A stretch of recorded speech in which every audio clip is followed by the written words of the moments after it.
posisi Peggy Setiawan hari ini, saya ulangi lagi, bukan diputuskan dia adalah bukan yang melakukan perbuatan pembunuhan.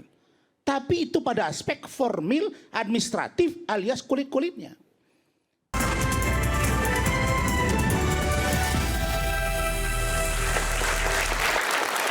Kembali di sesi terakhir Rakyat Bersuara, ini ada banyak hal baru yang kemudian disampaikan. Tadi Pak Oto menyampaikan hal-hal yang belum pernah disampaikan sebelumnya terkait dengan AD Sekrup dan mohon maaf tadi ada bagian daging yang kemudian memunculkan sebuah kejanggalan baru. Apakah ini kejanggalan atau tidak? Tentu ini patut disidangkan kembali misalnya lewat bukti baru nanti yang dikumpulkan oleh pihak penasihat hukum untuk kemudian disidangkan kembali. Dan tadi ada informasi, saya ulangi sekali lagi, bahwa pekan depan rencananya ya PK atau peninjauan kembali Jessica Wongso akan juga dilakukan atau didaftarkan oleh tim kuasa hukum, termasuk salah satunya adalah Pak Oto Hasibuan yang menjadi tim kuasa hukum utama.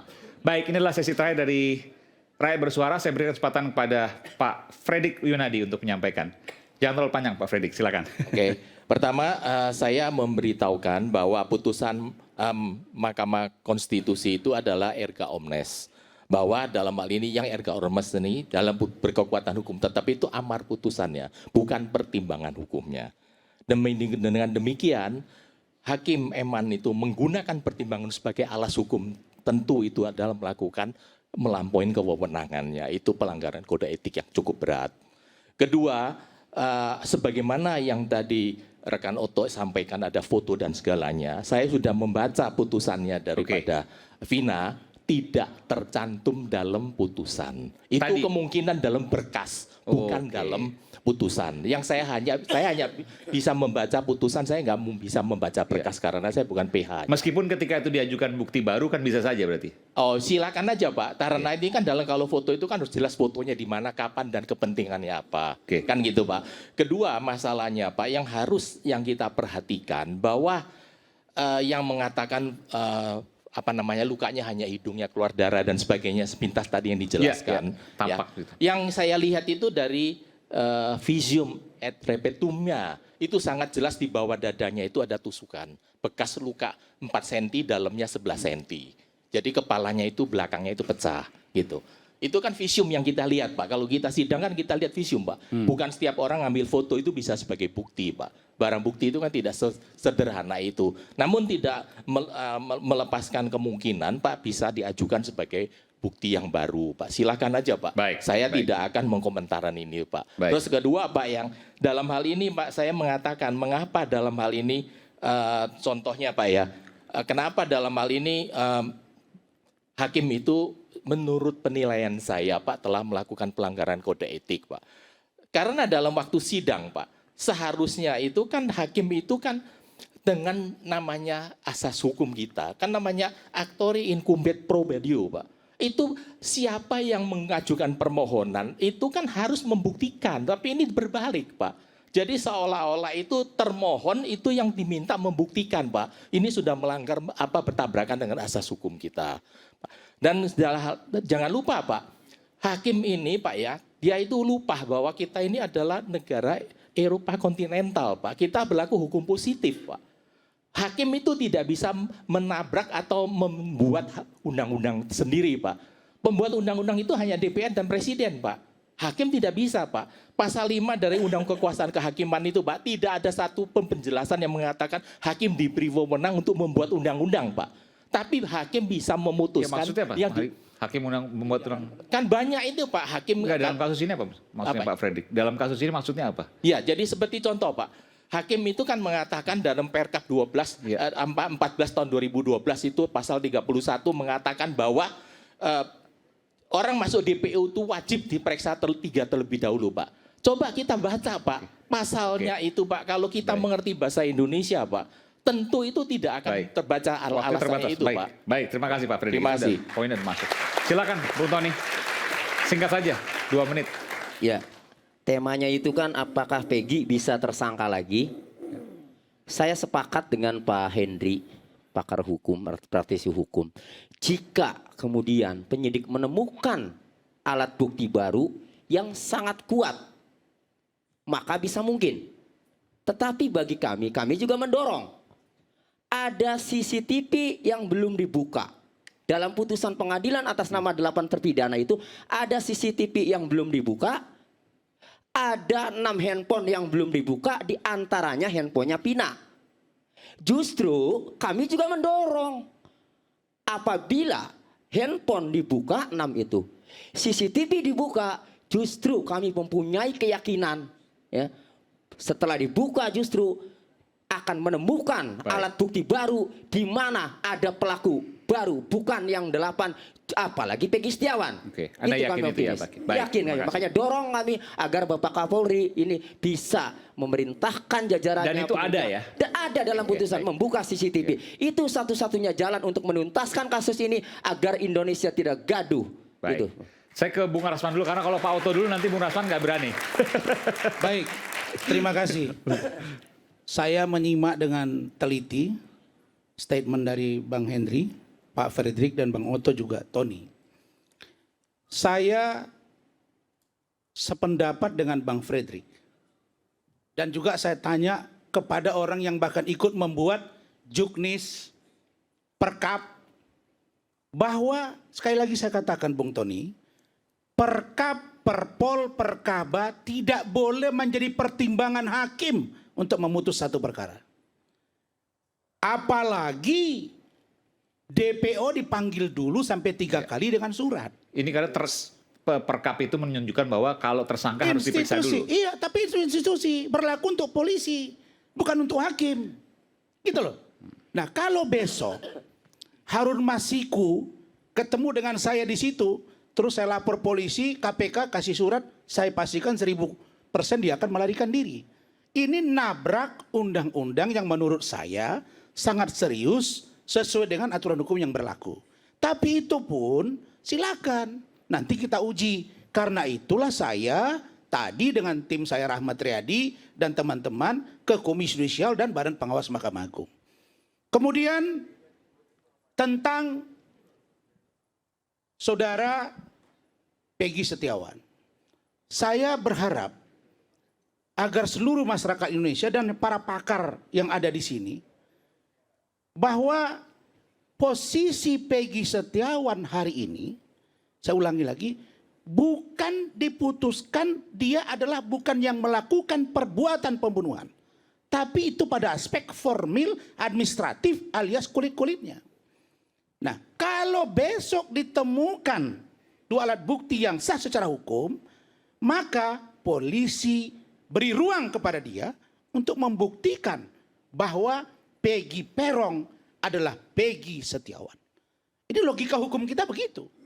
Nah, karena itu saya setelah mencermati begitu sengkarutnya persoalan kasus Peggy Setiawan dan almarhumah Vina ini, dan Eki, saya jawab begini Bang Oto.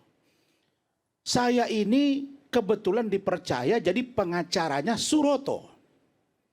Suroto itu Bang Henry, Bang Fredrik, adalah orang pertama yang menemukan almarhumah Vina dan Eki di flyover Talun. Singkat saja Bung Rasman, karena waktu terbatas. Iya. Jadi saya percepat.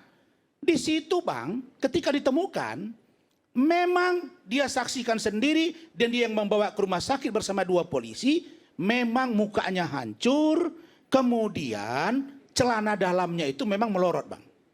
Ini fakta dan itu disampaikannya kepada polisi, dan ketika rekonstruksi Suroto itu dibawa oleh penyidik dan 3 orang pelaku tertangkap, mereka menunjukkan jadi pemerkosaan, pembunuhan itu dilakukan di kebun kosong, bukan di flyover.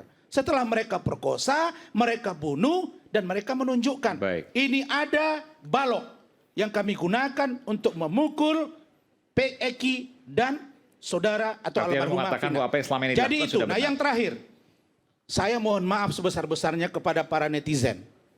Karena saya sudah hampir 2 bulan dibully Bang Oto, Bang Henry. Mohon maaf, saya dengan keluarga sudah rapat dan tim. Saya nggak bisa toleransi ketika saya masih hidup dibilang mati. Ketika muka saya disamakan dengan babi. Ada juga Bang dengan babi Bang. Ketika saya bicara disamakan dengan monyet. Ketika muka saya disamakan dengan kodok. Maka besok besok jam 10 pagi saya akan melaporkan 4 akun ke salah satu Polres atau Polda Metro Jaya agar orang-orang yang begini diproses secara hukum. Plus 1 orang oknum pengacara yang saya lihat menyerang saya secara pribadi tapi tidak mampu berargumentasi secara hukum. Itu saja. Oke, baik. Terima kasih. Baik. Terima kasih. Silakan, Bang Oto. Terima kasih. Saya singkat aja, kalau soal apakah Peggy bisa diproses atau tidak, saya ambil alih lah pendapatnya Pak Henry, Prof. Henry ya. Ini profesor kita, ini Prof. Henry. Nah, kemudian mengenai soal tadi Pak Frederick, kalau tadi tim saya mengatakan itu ada di dalam putusan, tapi Anda mengatakan bahwa itu ada mungkin dalam berkas. Kalau itu tidak dalam putusan, tetapi ada dalam berkas, lebih bahaya lagi. Berarti ada yang menyembunyikan barang bukti. Lebih bahaya lagi. Berarti barang bukti ada, kenapa nggak ditampilkan di perkara itu? Lebih berbahaya Pak Frederick. Itu lebih luar biasa. Itu yang kedua.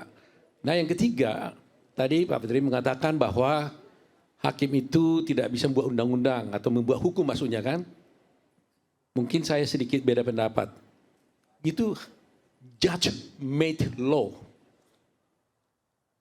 Hakim itu bisa menemukan hukumnya. Gitu. Karena dia tidak bisa menolak suatu perkara yang diajukan pada dia. Jadi kalau suatu perkara, dia bisa menemukan hukumnya. Dan dia menemukan hukum itu, membuat hukum itu. Itu bisa. Dalam praktek juga bisa. Dan itulah aturan yang main kita. Itu bertabrakan dengan pasal 20 Undang-Undang Dasar 45, Pak. Pembuat undang-undang itu hanya satu-satunya DPR dan Presiden, Pak. Menemukan itu, Pak, selalu perbedaan hakim itu beralasan nanti kita dari lanjutkan di pasal sesi 5, Pak. berikutnya. Pasal 5 Undang-Undang Siap. Baik, nanti kita- Undang-Undang 48 Baik. 2009 Nah yang ketiga, tidak ada itu, yang Pak. ketiga terakhir yang saya sampaikan yang sangat penting. Tadi Pak Tony mengatakan soal HP. Nggak pernah dibuka katanya. Salah Anda. Itu pernah dibuka, tapi nggak ditampilkan jadi barang bukti. Terima kasih. Oke. Silakan Prof. Henry. Terima kasih. Semua pendapat sudah dikemukakan di sini. Ada yang saya setuju, ada yang tidak setuju. Yang saya tidak setuju, saya tidak mau katakan saya tidak setuju. Tapi yang terakhir, saya sepaham, saya sependapat, judge made law. Yes. Oke. Hakim bisa menemukan hukum dalam proses penegakan hukum. Itu satu. Kata kunci dari saya bahwa kepada semua aparat penegak hukum, mari bekerja secara profesional dan berkeadilan. Selama ini profesional tapi tidak berkeadilan, ada yang berkeadilan dalam tanda kutip tujuannya tapi tidak profesional. Terima kasih, itu aja kata kunci dari saya. Berkeadilan luar biasa. Last but not least, Peggy singkat saja. Apa yang menjadi harapan Peggy? Peggy tadi dikatakan bahwa ketika dilakukan gugatan kembali tidak akan mungkin.